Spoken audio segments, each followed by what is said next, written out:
Bonsoir tout le monde. Dans cette vidéo, on va voir la deuxième partie concernant la gestion de sous-catégories. On va voir la partie front. Donc là, vous voyez ici, donc j'ai affiché le code et les libellés catégories. Donc, comment on a fait ça? On a parlé autrefois, dans la dernière vidéo, pour la partie backend. Pour la partie backend, on a créé ici, dans la partie backend, on a créé un fichier, une classe que j'ai appelée catégorie, dans laquelle il y a le code, les libellés catégories.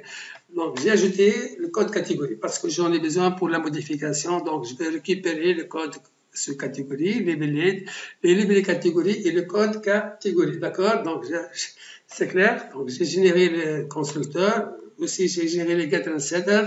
Là, maintenant, qu'est-ce que j'ai fait? Donc, dans mon repository là, j'ai récupéré. Donc, qu'est-ce que j'ai fait? Select new list catégorie A code, A libellé, B libellé et B code from sous-catégorie A, join catégorie B, on A code catégorie égale B code catégorie. C'est-à-dire le code catégorie dans la table, le code catégorie égale le code catégorie dans la table sous-catégorie. D'accord? On a récupéré la liste là et on a fait un liste catégorie. Ça va. Donc là, on a vu ça pour le dernier vidéo concernant la partie back. D'accord? Donc aussi, on a fait ça. On a fait le service correspondant. Donc là, sous-catégorie, on a créé une méthode qui va me permettre de tourner liste catégorie. Et là, pour le contrôleur, donc là, donc, la méthode getAll, au lieu de me donner les données concernant la sous-catégorie, il va me donner les données concernant liste catégorie, c'est-à-dire que je vais intégrer dans cette liste-là le code catégorie et les libellés catégories. Donc, le constructeur, dans le contrôleur, là, on va appeler cette méthode-là. D'accord? Ça va. Maintenant, qu'est-ce que j'ai fait? Regardez là que je vais faire. Donc, ce que j'ai programmé ici, c'est-à-dire là, si j'ai fait create new là, donc je dois choisir la catégorie. D'accord? Si j'ai fait, donc pour les pizzas, donc il va me donner le code automatiquement. Donc là, donc c'est à moi de saisir les libellés ici. D'accord? Ok. Si, d'accord, donc là, l'info ici, c'est-à-dire le code, il doit être de type read-only là. Code sous catégorie doit être de type read-only. Ok, read-only, c'est un read-only. Read-only. Le code sous catégorie, je vais le gérer automatiquement. Générer automatiquement. Donc, je fais un save ici. Donc, ici, je reviens ici, c'est-à-dire j'ai fait new. Il va me donner, quand je clique il va me donner 0,05 parce que j'en ai le 1, le 3, le 4, le 2, je le supprimé. Il va me donner le max plus 1. D'accord. Et là, c'est à moi de saisir les libellés. Donc, je vais saisir par exemple, c'est pas moi, poisson. Donc là, on va choisir par exemple poisson, submit. Ok, donc là, s'il y a une faute ici, donc on va voir, donc on va modifier ça. Donc là, il y a une faute ici. Donc, on va corriger ça. Donc là,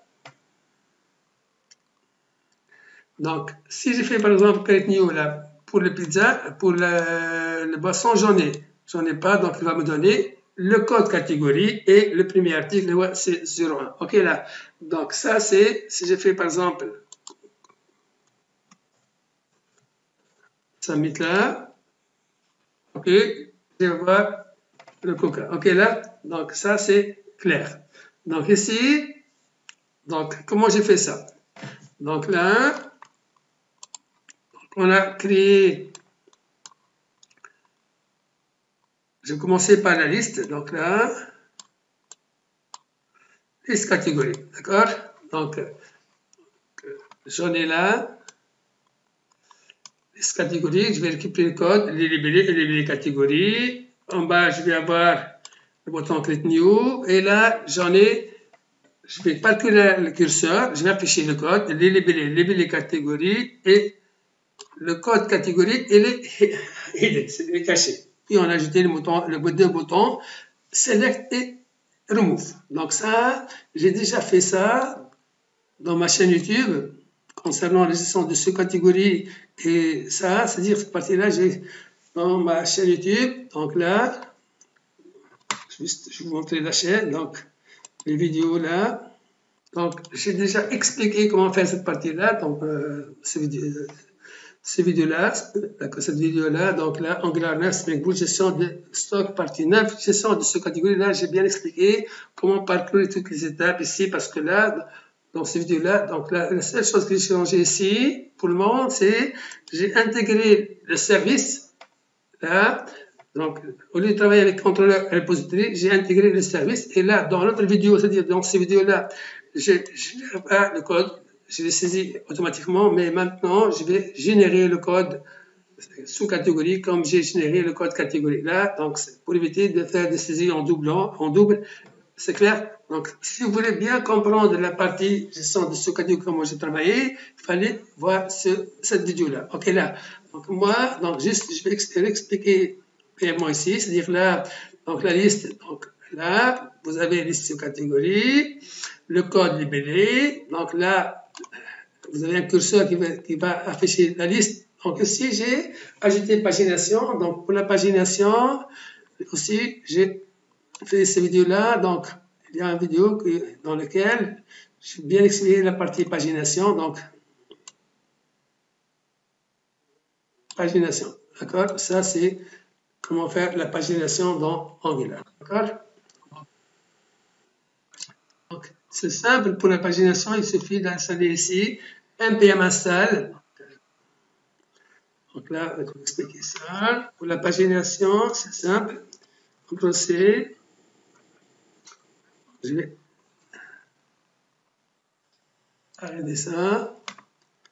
Il suffit de faire npm install ngx pagination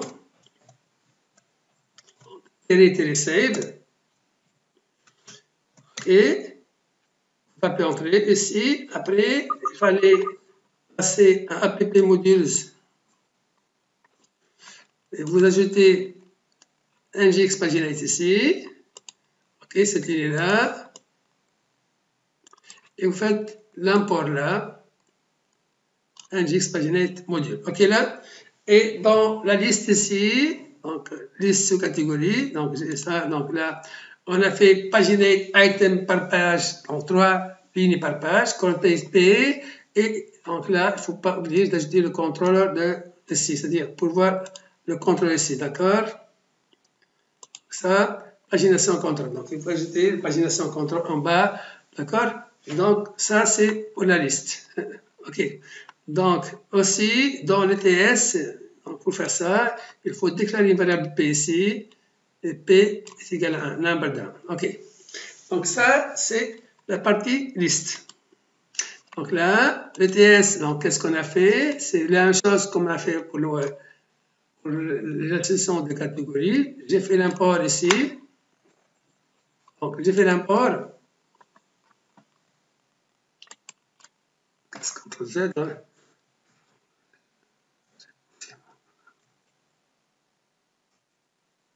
hein. On a quoi?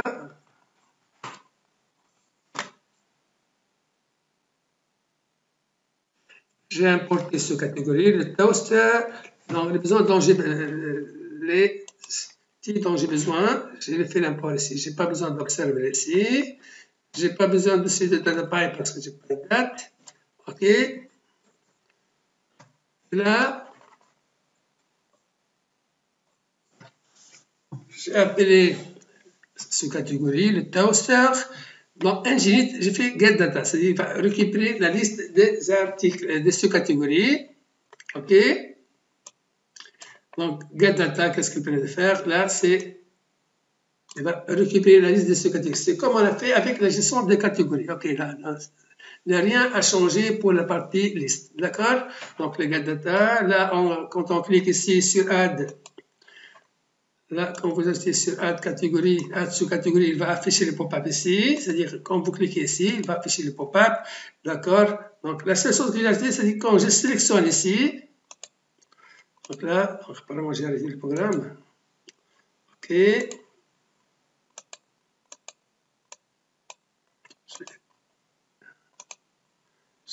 Je vais démarrer ça. D'accord, parce que là, je sais, d'accord. Relancer le projet ici. Start. OK. Donc ça, c'est... Donc, ce qu'il vous aussi, je dis là, c'est quand vous cliquez ici. Une minute. OK, là, donc quand vous cliquez ici, Create New, quand vous sélectionnez donc Nginit, c'est-à-dire quand vous appelez la page, qu'est-ce qu'il va faire ici? Donc ici dans Add, Nginit, qu'est-ce qu'il va faire? Regardez ce qu'il va faire. Il va récupérer, donc x égale A, il va faire infoform, c'est-à-dire il va faire un recette pour le formulaire, sinon, c'est pas grave, sinon, dans tous les cas, il va afficher la liste de catégories. D'accord? Donc là, ici, quand vous cliquez ici, vous allez avoir la liste des catégories ici et vous allez sélectionner le code. Quand vous sélectionnez le code ici, il va automatiquement donner le code sous catégorie. Donc là, le code sous catégorie, il est généré automatiquement. Comment j'ai généré ça? Donc je vais expliquer ça. Ici, dans mon programme, donc là, qu'est-ce que j'ai fait? J'ai fait là, en select category. C'est-à-dire quand je sélectionne, donc ici, dans ma maquette ici, j'ai ajouté 4 codes catégories, form control, en change. Change en select category. C'est-à-dire quand je change, je sélectionne une catégorie, il va générer la méthode en select category. Donc ici, target event target. Donc il va faire un drop-down list qui va permettre d'afficher la liste des catégories liste que j'ai récupérée ici là. J'ai récupéré la liste des catégories, c'est-à-dire là, d'accord, j'ai récupéré la liste des catégories. Donc ici, on change. Qu'est-ce qu'il va faire? Donc, on select catégorie. Donc, if contrôle égale index égale 0, je mets le code catégorie à nul. Sinon, je récupère le code catégorie de la liste. Donc, je vais aller appeler la méthode getNumero qui va me donner le max de numéros dans la catégorie donnée. OK, là, donc là, j'ai fait coup d'appui getNumero discode, d'accord, et quand il va récupérer, il va récupérer un nombre, le max. Donc là, qu'est-ce qu'on a fait? Dans le contrôleur, dans la partie back, qu'est-ce qu'on a fait? Regardez, on a changé une méthode. Donc, sous catégorie, c'est cette code. Donc, qu'est-ce que j'ai fait? Donc, if, donc,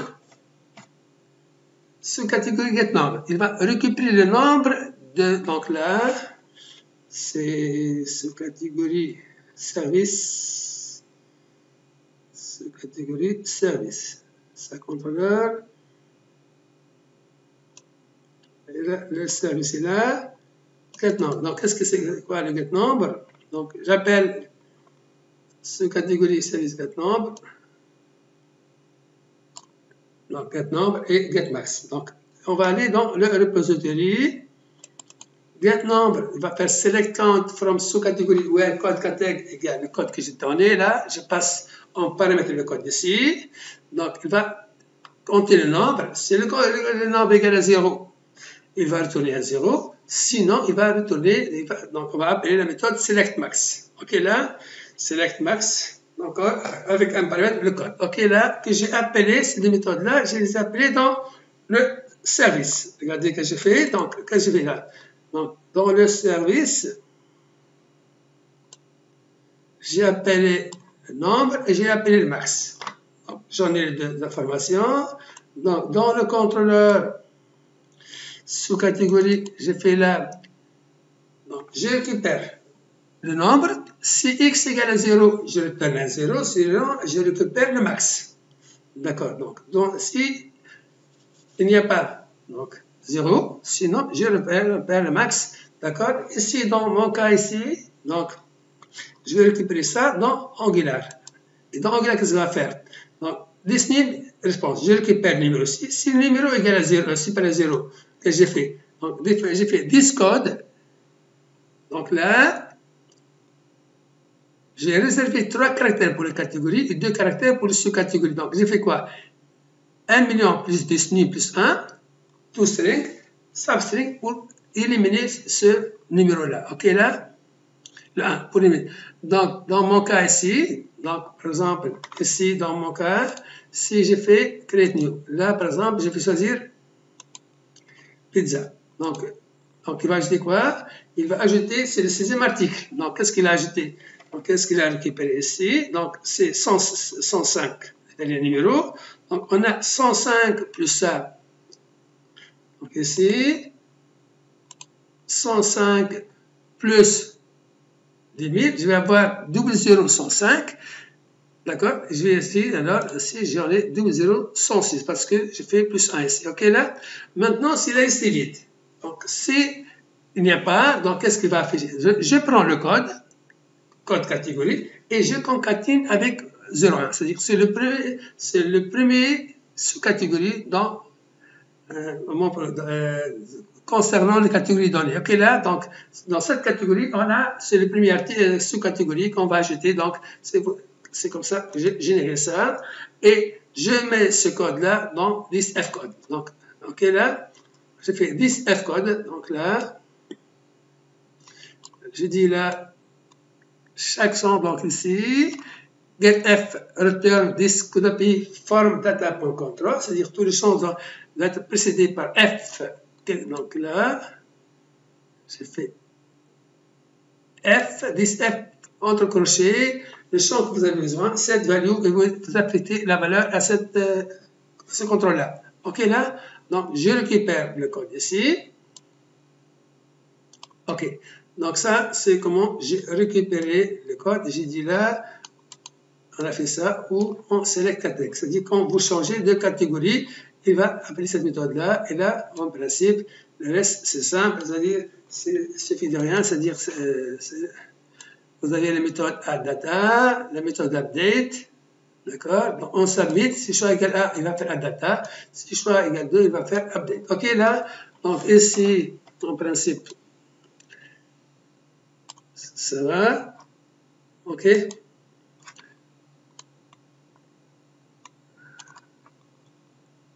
Alors, ça, c'est le code concernant l'ajout.